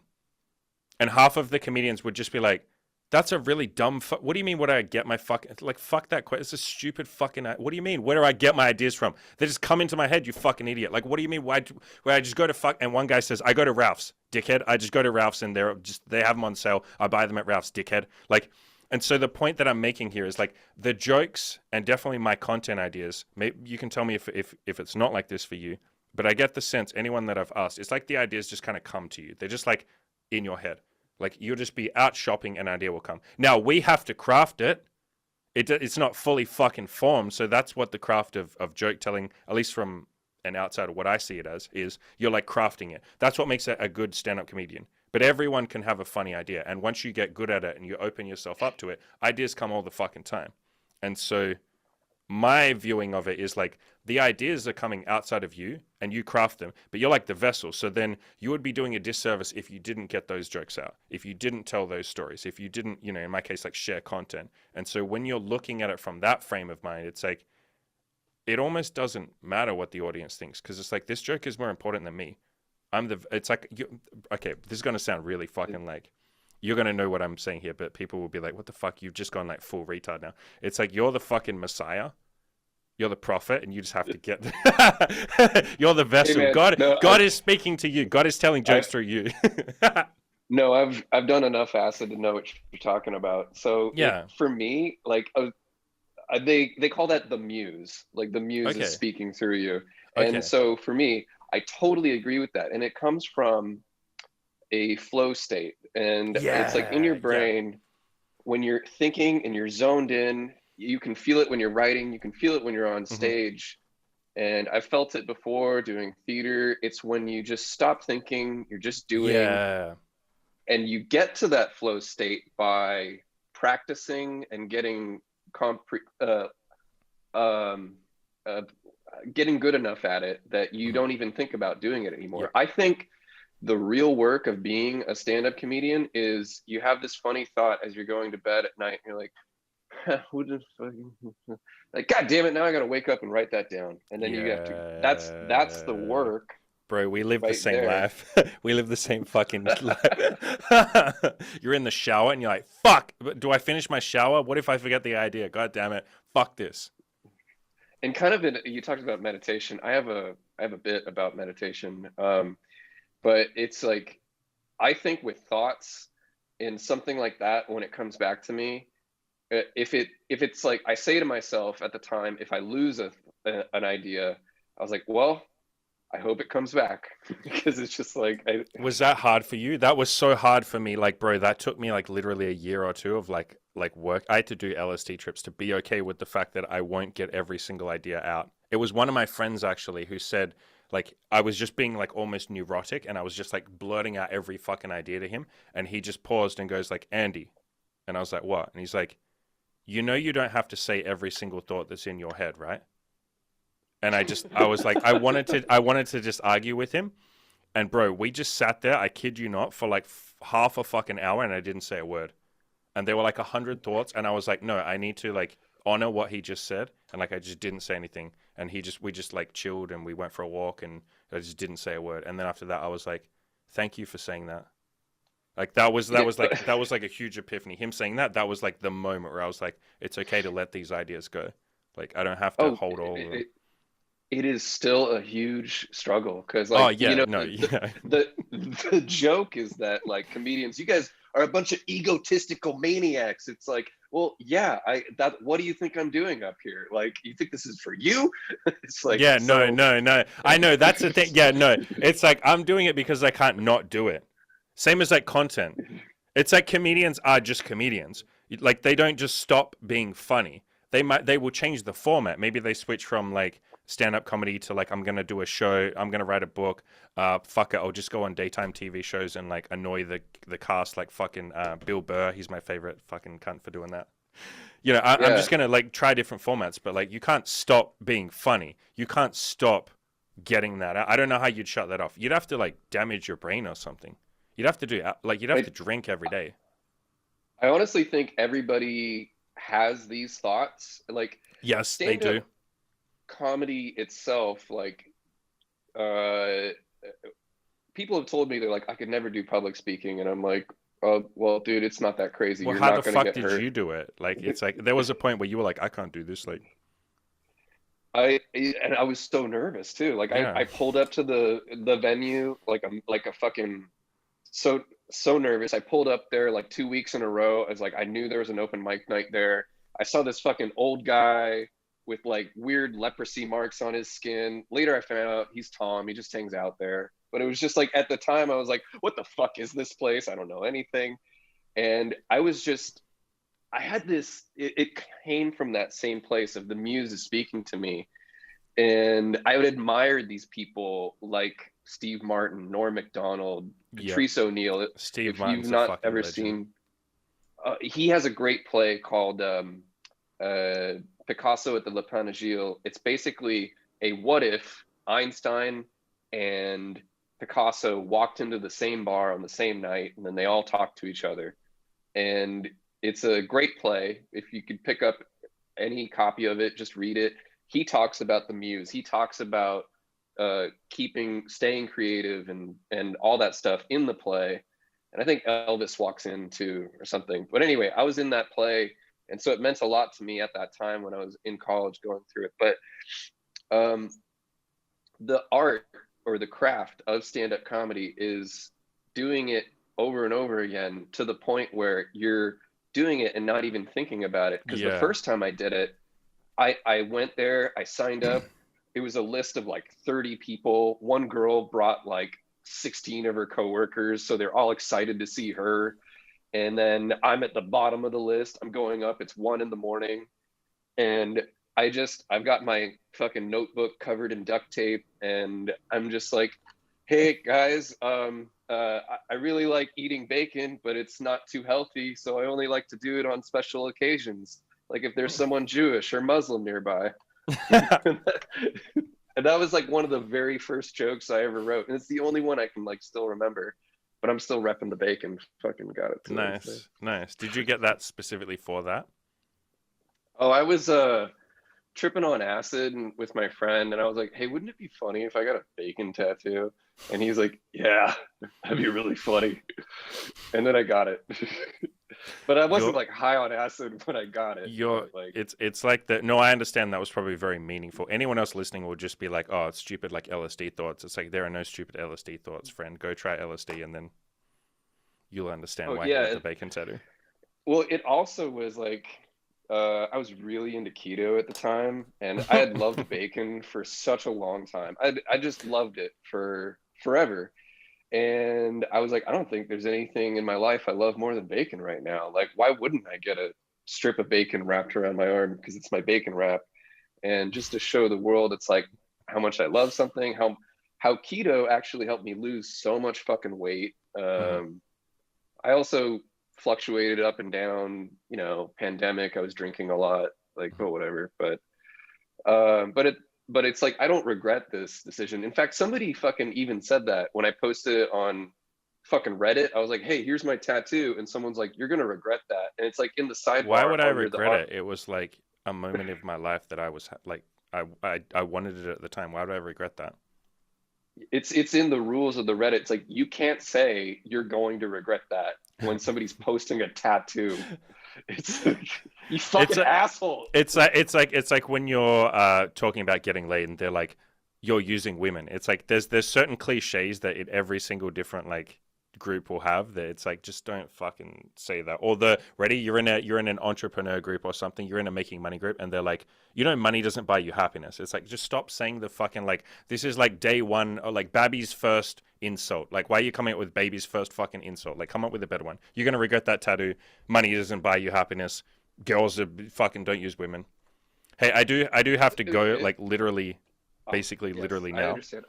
Sorry to cut you off. Your time. Sorry to cut you off. I'm literally going on a road trip. My friends will be here in like 5 fucking minutes, and they'll be mad if I'm sitting here. As much as I've loved this conversation, and this turned out to be a hell of a lot different from what I expected, but in a good way. Yes. So if anyone is on the fence about doing the approach anxiety program, just fucking do it. And if anyone is on the fence, it doesn't. If anyone is on the fence about cutting out toxic friends, just fucking do it. Yeah, as it's proven. You can do the program, you can go on with your life, but you still have a lot of fucking work to do. I still have a lot of work to do with boundaries and everything. And I still got a long way to go. But Andy, thank you so much again for you're welcome. Not just having me, but having the website and going through the journey that you went through and sharing it. I watched every single one of your fucking vlogs from the approach anxiety program. As I was going through it, I'll be like, okay, Andy did day 31. I'm gonna watch his thing first, and then I'm gonna do day 30, and then it was super helpful. And then the biggest shout out I want to say is the forum. Everyone on Mhm. the forum is super awesome, super cool. I don't want to get into like shouting out specific people because they're all very, very awesome. And I'm like, I love reading their logs, even if like I can't read them all at once, but everybody, I think I just watched the podcast you did with Radical today. Mhm. Mhm. And one of the things you said is that you hit 1,000 members, and it made me realize like, oh, one of the things that's so cool about this place is that like we don't have a lot of fucking people here Yeah. who are bad for this group. These are only like really cool, Mhm. awesome people who want to be here. And just thank you for that. Thank you for sharing. Thank you for having me on. And yeah, I'm sorry I took such a weird turn, but you know, No, I'm that just was fucking people will like this. Trust me. And I appreciate all that, and I appreciate you coming on. I'm very grateful that you came on. I'm very grateful that you shared all of that as well. yeah. All right. I'm a big oversharer. No, that's a good thing. That'll be part of your journey. All right, guys, go and check in the description. I will leave links to the approach anxiety program. I'll leave links to my log of how I beat it. I'll leave links to the book on letting go. I'll leave links to the forums and anything else we've mentioned. Adios.